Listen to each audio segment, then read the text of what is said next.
For you property managers and landlords, there is some major fair housing action happening in the court system right now that you need to know about. I'll have all the details on this video. Hey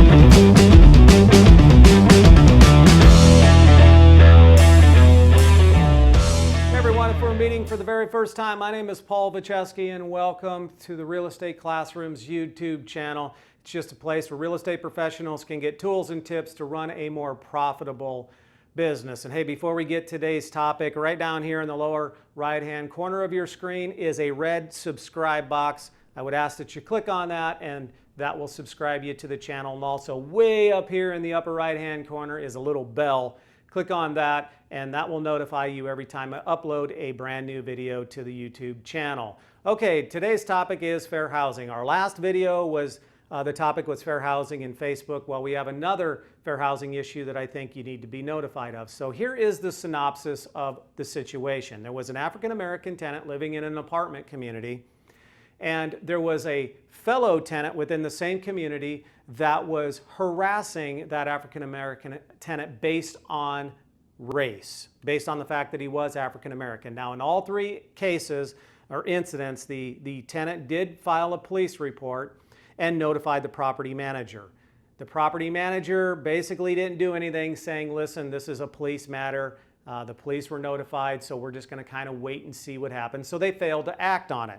And so what happened is, after the tenancy had ended and the African-American tenant moved out, he filed a fair housing complaint against the property management company. It went to federal court, and the district court ruled that, you know what, the property manager had no duty to act to protect the tenant from discriminatory actions.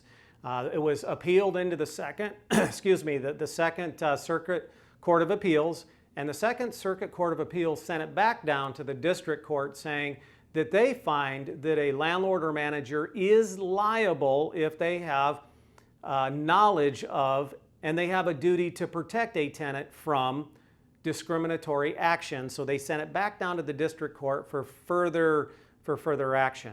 So one of the things that we can do from a risk management point of view if you manage rental properties, and that is I would create some type of policy where if there is a tenant-on-tenant discriminatory incident that happens at your community, that you have a plan of attack, how you're going to deal with that.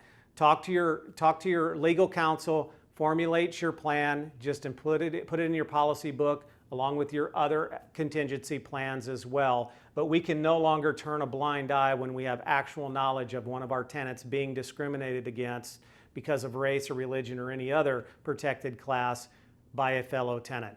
That's all I have today. If you have any questions about this, please down below in the comments, ask your questions and I'll give you whatever answer I can at this point. Again, it's pretty fluid as of today. Until next time, get out there and sell some.